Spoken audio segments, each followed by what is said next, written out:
Bien-aimés dans le Seigneur, bonjour. Voilà. Mon thème c'est « Dites et faites oui ». La première lecture, vous l'avez suivi, Sophonie 3. La première partie, on condamne Jérusalem. On dit « Malheur à la rebelle, malheur à l'impure Jérusalem, la ville tyrannique ». Elle n'a pas écouté l'appel. Voilà, elle n'a pas écouté l'appel. Elle n'a pas accepté la leçon. Elle n'a pas fait confiance au Seigneur, de son Dieu. Elle ne s'est pas approchée. Ça, c'est Jérusalem. Alors, je rendrai pures les lèvres des peuples pour que tous invoquent le nom du Seigneur. Alors, comme Jérusalem refuse, Dieu va se tourner vers les peuples. Dieu va se tourner vers les païens. Alors je rendrai pures les lèvres des peuples pour que tous invoquent le nom du Seigneur et d'un même geste le servent. Donc il y a des étrangers qui vont servir Dieu. D'au-delà des fleuves d'Éthiopie, Dieu va se tourner au-delà des fleuves d'Éthiopie. Donc Dieu va se tourner vers nous, les Noirs. Ceux qui m'adorent, mes enfants dispersés, m'apporteront mon offrande. Donc Jérusalem a démissionné. Alors moi je vais me tourner vers les païens. Je vais me tourner vers des hommes qui habitent au-delà des fleuves d'Éthiopie. Ils vont m'adorer. Ils vont me présenter, m'apporter des offrandes. Ce jour-là, tu n'auras plus à rougir de tes méfaits, de tes crimes contre moi, car alors j'extirperai. Mais Dieu dit que je ne veux pas détruire tout Jérusalem. Qu'est-ce que je vais faire? Je vais extirper de toi ceux qui se vantent avec insolence. Tu cesseras de te pavaner sur ma montagne sainte. Je laisserai chez toi un peuple pauvre et petit. Il prendra pour abri le nom du Seigneur. C'est-à-dire, Dieu extirpera de Jérusalem ceux qui se vantent avec insolence. Alors il laissera un peuple pauvre et petit qui prendra pour abri le nom du Seigneur. Ce reste d'Israël ne commettra plus d'injustice. Ils ne diront plus de mensonges. Dans leur bouche, plus de langage trompeur. Mais ils pourront paître et se reposer. Nul ne viendra les effrayer. Voilà, le petit reste. Le petit reste à Jérusalem. Ça, c'est la première lecture. Maintenant, la deuxième lecture, c'est la parabole des deux fils. Le premier fils, on l'envoie, il dit non. C'est curieux, Dans notre imaginaire collectif, c'est Israël qui a dit non, et parce qu'il a dit non, Dieu est venu vers nous. Mais ici, c'est Israël qui, le premier, dit non. Parce que mon enfant va travailler dans la vigne. L'enfant dit, je ne veux pas. Non, c'est Israël qui est appelé en deuxième position. L'enfant dit, je ne veux pas. Donc celui qu'on appelle, ce sont les païens. Ils disent, je ne veux pas. Ils disent, je ne veux pas, nous ne voulons pas. Mais ensuite, il se répand, il part. Mais Israël, on lui dit, va à la vigne, il dit oui, mais il n'y va pas. On dit, mais finalement, qui a fait la volonté? Qui a fait la volonté? La volonté du Père. Mais c'est celui qui est allé parce que la mission c'était, va travailler aujourd'hui à la vigne. Ce n'était pas, dis-moi si tu iras à la vigne. Dis que tu iras à la vigne, non. Va travailler. Ce n'est pas une question de parole. C'est une question d'acte. Va travailler à ma vigne. Il dit, je ne veux pas. Ensuite, il y va. Le second dit, j'y vais et il n'y va pas. Alors Jésus dit, voilà, qui sont ces gens qui disent oui et qui sont ces gens qui disent non? Il dit, mais les prostituées et les publicains vont entrer dans le royaume des cieux avant vous. Ceux que vous considérez comme n'étant pas des vrais croyants, vous les juifs, ces gens-là vont entrer avant vous, vont vous précéder dans le royaume. Pourquoi? Parce que quand Jean-Baptiste est venu prêcher, eux ils ont cru en Jean-Baptiste. Quand moi je prêche, ils croient en moi. Ils croient en moi. Ils ont cru d'abord en Jean-Baptiste, ils croient aussi en moi. Car le Baptiste est venu à vous sur le chemin de la justice et vous n'avez pas cru à sa parole. Mais les publicains et les prostituées y ont cru. Tandis que vous, après avoir vu cela, vous ne vous êtes même pas repentis plus tard pour croire à sa parole. Vous n'avez pas cru. Alors la question est la suivante.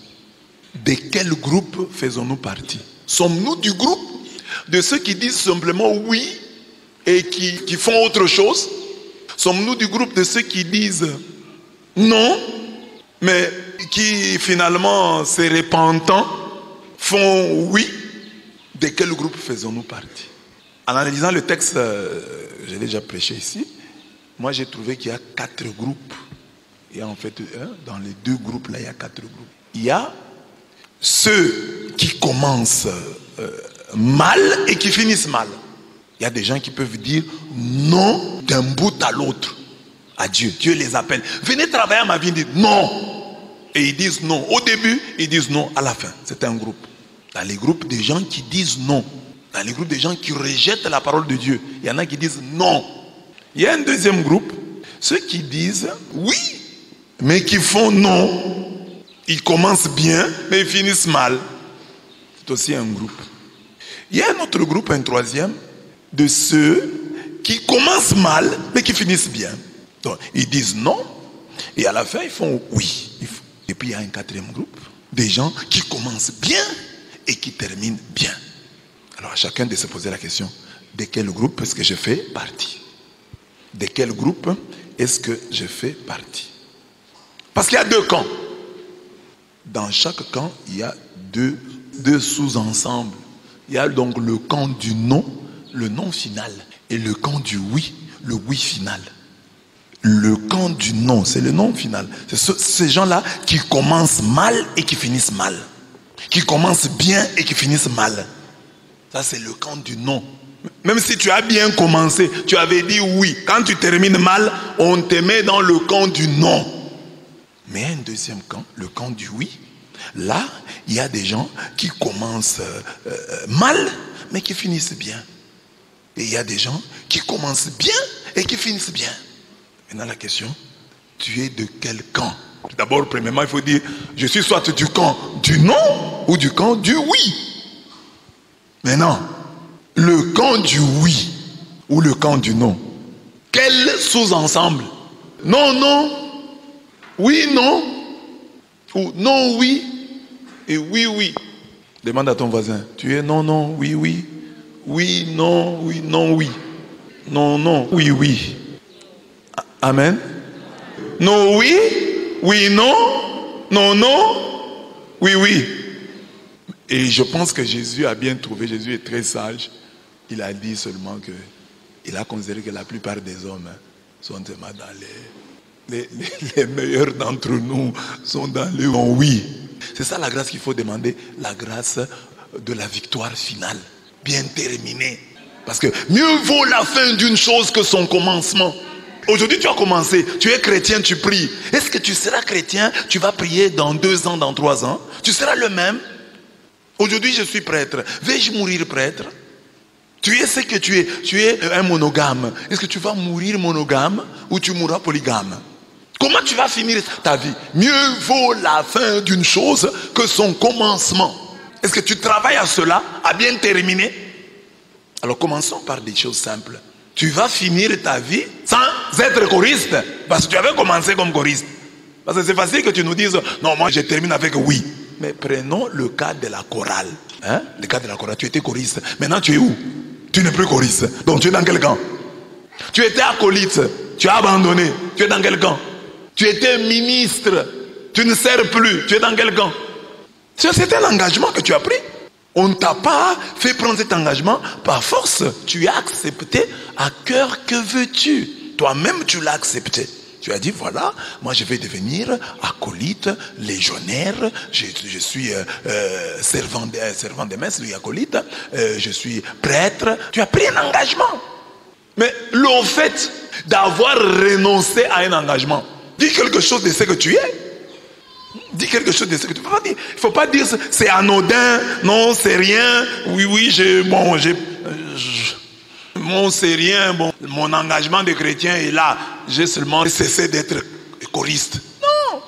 Dans l'engagement chrétien là, tu as introduit l'engagement à être choriste. Tu dois rester fidèle. Et il y a des gens qui ont même fait des promesses pendant les jeunes de lumière. Tu as fait des promesses comme jeune de lumière. Tu as fait des promesses comme scout.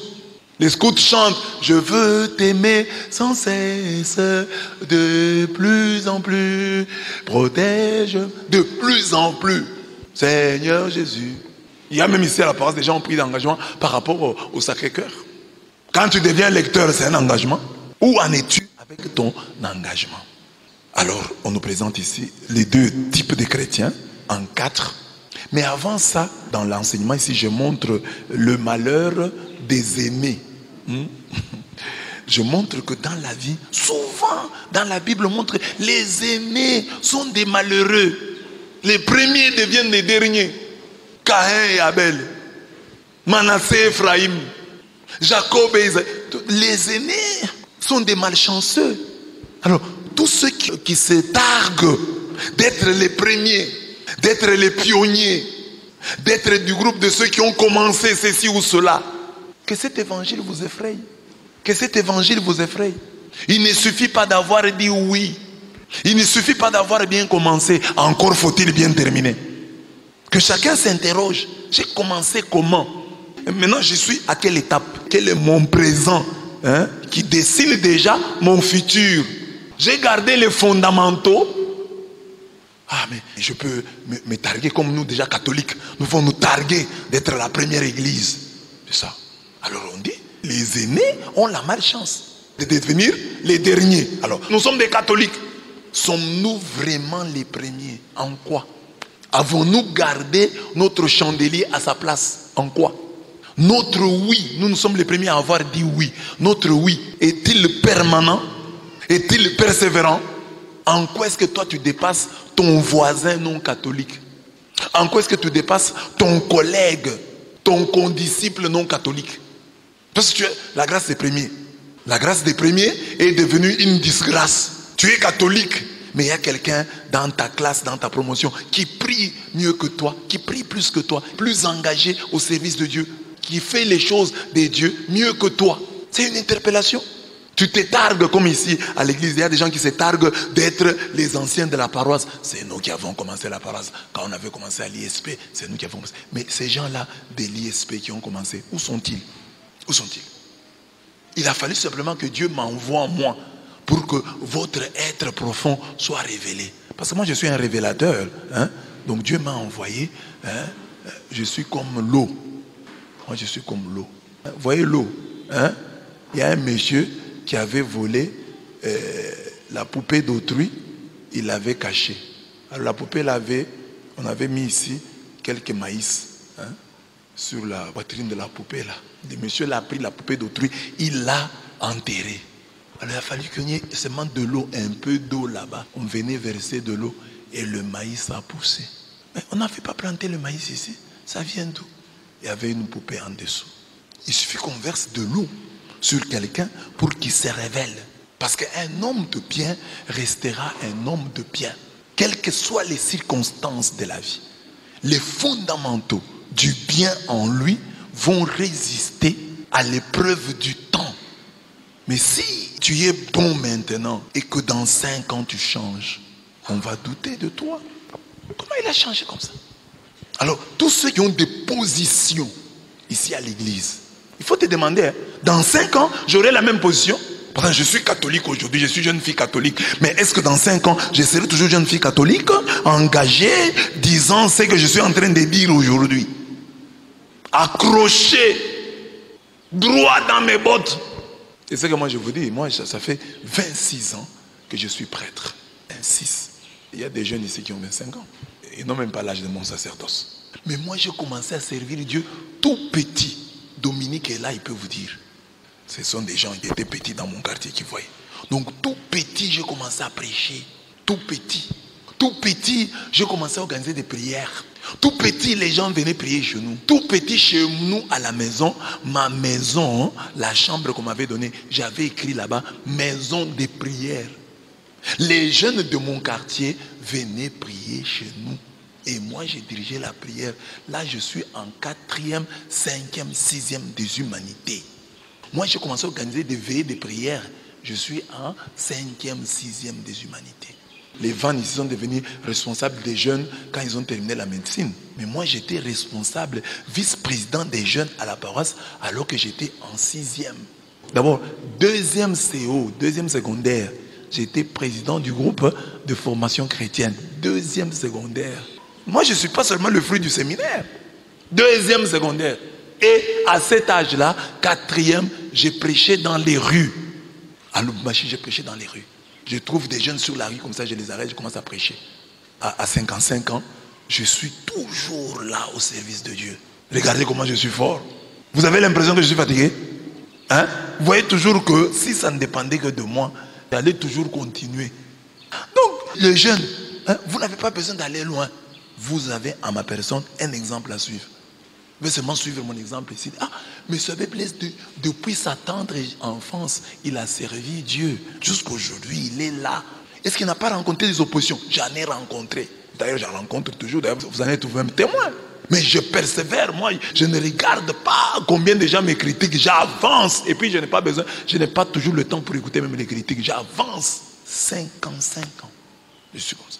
26 ans de sacerdoce. Mais j'ai commencé à servir bien avant.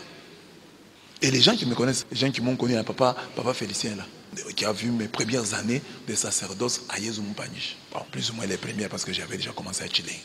Alors vous qui êtes ici, vous n'êtes même pas des prêtres. Vous n'êtes même pas des religieuses.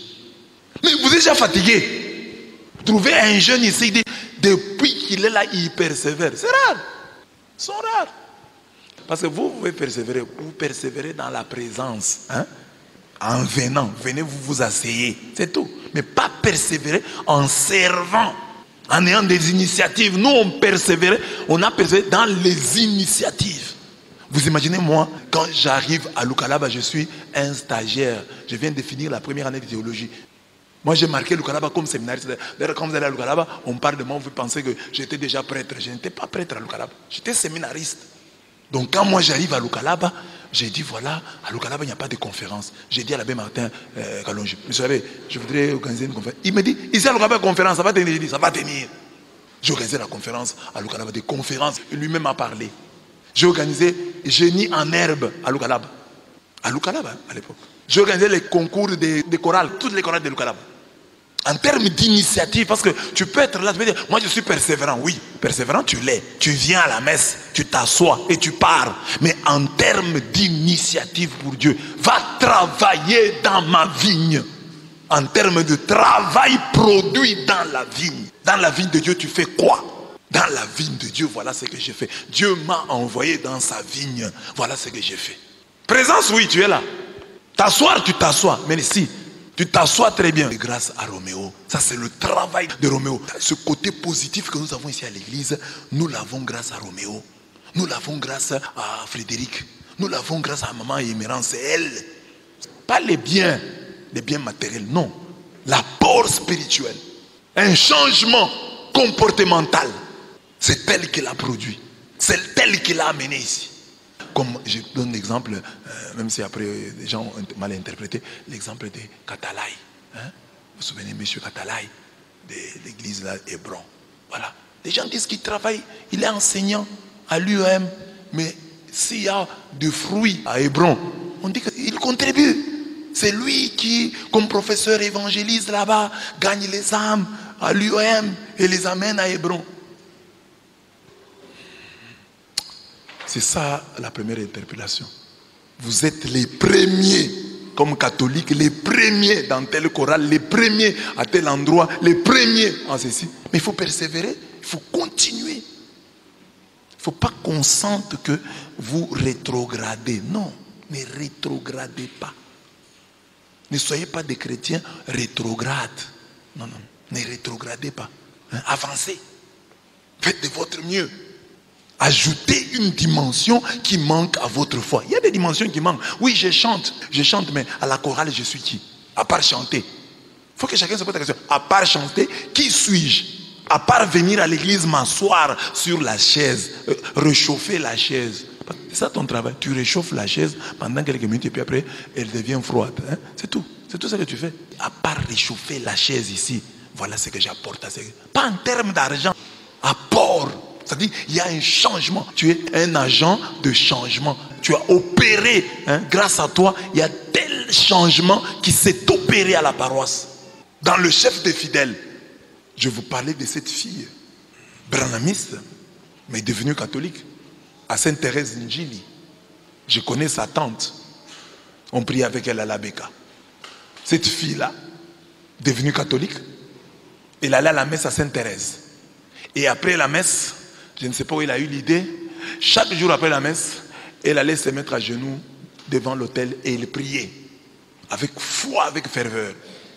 Au bout d'un temps, à Sainte-Thérèse Langili, des mamans, des jeunes gens ont commencé à l'imiter. Après la messe, les gens allaient se mettre à genoux pour prier. Elle a impacté, toute jeune, nouvellement convertie au catholicisme, elle a impacté la paroisse. Je ne sais pas, mais on m'a dit que c'est resté longtemps. Je ne sais pas si maintenant, elle est déjà partie aux États-Unis. Mais je ne sais pas si c'est resté. Mais quand même, pendant un temps, à Sainte-Thérèse, après la messe, les gens allaient s'agenouiller devant l'autel en imitant cette fille-là. Toi, les gens vont t'imiter en quoi? En quel domaine peux-tu dire aux autres, soyez mes imitateurs comme moi je le suis du Christ? Impacter. Et quand on veut impacter, on ne le fait pas un jour, hein, comme le dimanche de la joie. Dimanche de la joie. Aujourd'hui, c'est le dimanche de la joie. Wow! Nous devons avoir la joie. Wow! Bon, maintenant on passe un jour, deuxième jour. Aujourd'hui, le Seigneur nous invite à la joie. Comment tu vas impacter? Tu vas impacter? Impacter, ça dit c'est ça que tu es. Il n'y a que l'alliance. C'est par l'alliance que tu impacteras. C'est-à-dire, dans ce que tu feras aujourd'hui, demain et chaque jour, c'est en cela que tu impacteras les autres. Et parfois, les gens que tu impactes là ne vont même pas parler, ne vont pas te dire, c'est toi qui nous as impactés. Parfois, certains ne seront même pas conscients que tu les as impactés. Mais ils sont impactés sans le savoir. Amen. Amen. Hein? Suivez mon exemple. Concentrez-vous sur votre travail. Sur ce que Dieu vous a confié comme mission. Amen. Voilà. Alors, dans le camp, là j'en ai déjà parlé, il y a des opiniâtres. L'opiniâtre, c'est celui qui commence, dit non et qui persévère dans son non. Ça, c'est un opiniâtre. Ne sois pas opiniâtre. Tu as dit non. Mais si on te montre que non, c'est pas bien, change. Non, c'est comme ça que moi je suis. Non, tu peux changer. Tu n'es pas comme ça, tu trompes. Ne sois pas opiniâtre. Tu as dit non. Oui. Tu as dit non. C'est arrivé que tu dises non. Mais maintenant, tu te rends compte que ton non là ne paye pas. Ton non là n'est pas fructueux. Mais change, dis oui. Si je vous donne toujours les témoignages de maman Cora. Elle rencontre Cédric Chibouyi. Cédric Chibouyi lui fait la cour. Maman Cora dit non, comme toutes les filles, elle veut faire monter les enchères. Elle dit non, je suis occupée. Chibouyi commence à partir. Maman Cora se rend compte qu'elle va perdre le morceau. À l'instant, elle change et elle dit à Chibouyi, non, je ne suis pas occupée. Et Chibouyi rentre. Aujourd'hui, ils sont mariés. Ils ont des enfants, 4 enfants. Parce que cette dame-là a été capable de dire, j'avais dit non, mais je sens que maintenant je suis perdante. Je suis en train de perdre. Non, il faut que je dise oui. Mais il y a des gens, quand le diable t'habite, quand tu as dit non, le diable va te dire, persévère dans le non. Sinon, on va trouver que tu es petit. Persévère. Même si ce nom-là ne paye pas. Même si ce nom-là est un nom pauvre et appauvrissant. Non, j'avais dit non. Mais je sens que là c'est une erreur. Papa, j'ai dit oui. J'ai dit oui, papa, j'ai dit oui. Pardonnez-moi. Ne sois pas opiniâtre, tu vas mourir. Ne sois pas opiniâtre, tu mourras pauvre. Et il y a des gens qui croient que l'opiniâtreté, c'est ça la personnalité. Non. Et avoir la personnalité, c'est être capable de suivre le groupe quand il a raison et de lui fausser compagnie quand il a tort. C'est ça la personnalité.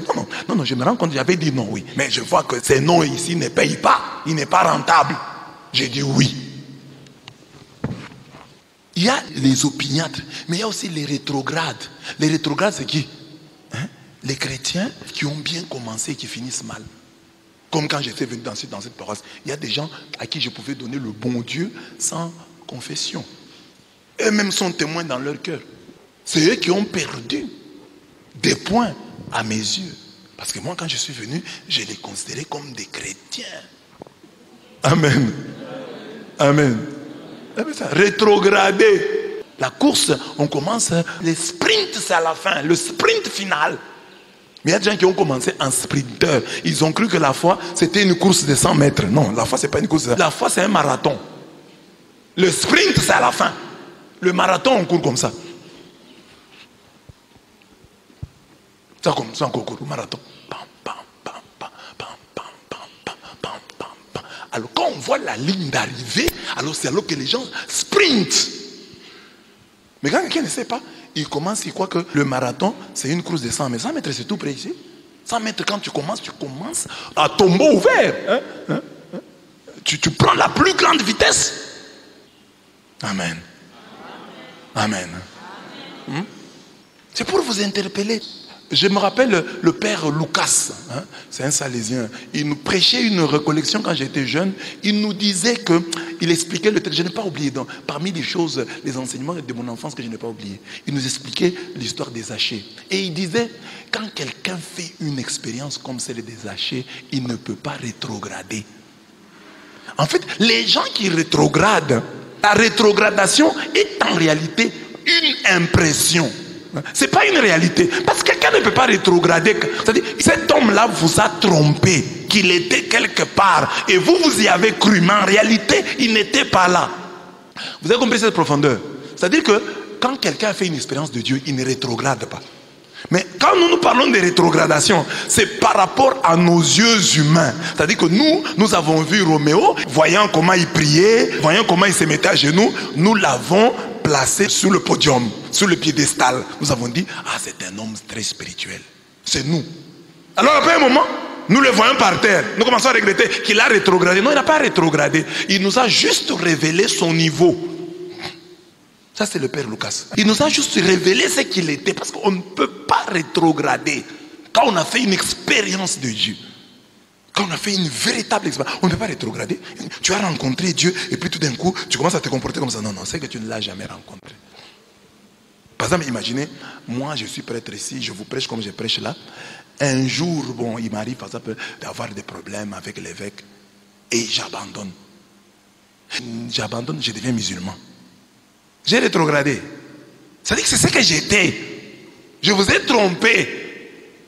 Parce qu'il y a des gens, quand ils quittent, mais il y a même des prêtres qui ont abandonné. Mais on regarde, on dit non, ça c'est un prêtre, même s'il c'est un prêtre. J'ai rencontré la femme d'un ex-prêtre. Parce que ce monsieur-là, il s'est marié. C'était peut-être une crise. Il a eu une crise, il a cru que c'est ça, sa vocation n'était pas dans le sacerdoce, il s'est marié. Alors il arrive là, il s'est marié, ça ne va pas. La femme dit que quand on va à la maison, là, lui est toujours dans les livres. Tout le temps, au lieu d'être dans sa femme, lui est dans les livres, toujours en train de lire. La femme attend, viens me lire. C'est moi le livre de vie.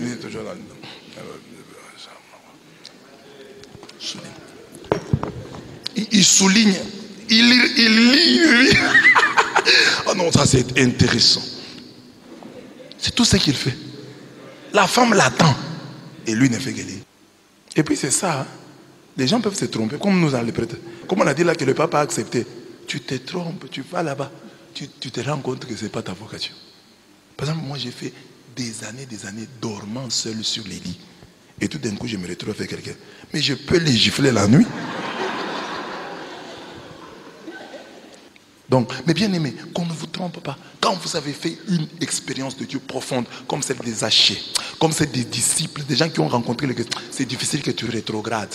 Mais les gens qui rétrogradent très souvent, c'est juste la révélation de leur être profond. Donc, ils nous ont cachés. Avec le temps, finit par se révéler. Dans le camp du oui, il y a les convertis. C'est là que Jésus nous situe, nous. Les convertis.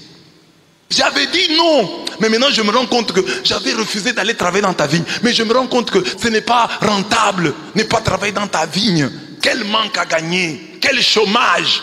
Je me ravise et je dis papa, je dois aller travailler. Même si je ne lui dis pas qu'il me trouve dans le champ. Il me trouve dans le champ, travail. Comment est-ce que quelqu'un peut refuser de travailler dans le champ de vigne? Or la vigne est source de joie, source de bonheur. Donc travailler dans la vigne, c'est-à-dire le travail de Dieu est bon. Il faut y travailler, œuvrer dans la vigne. Amen. Dis à ton voisin, travaille dans la vigne du Seigneur. Ne cherche pas seulement à travailler, presque à la cour, au cour pénal international. La vigne de Dieu est là. La vigne. Travailler dans la vigne. Quel travail exaltant que de travailler dans la vigne du Seigneur. C'est là le lieu de notre salut, mes bien-aimés. C'est-à-dire que c'est l'occasion que Dieu nous donne de nous racheter. Le travail ici, mes bien-aimés, Il n'y a rien d'aussi exaltant que travailler pour Dieu. Il n'y en a pas. Et enfin, les parfaits.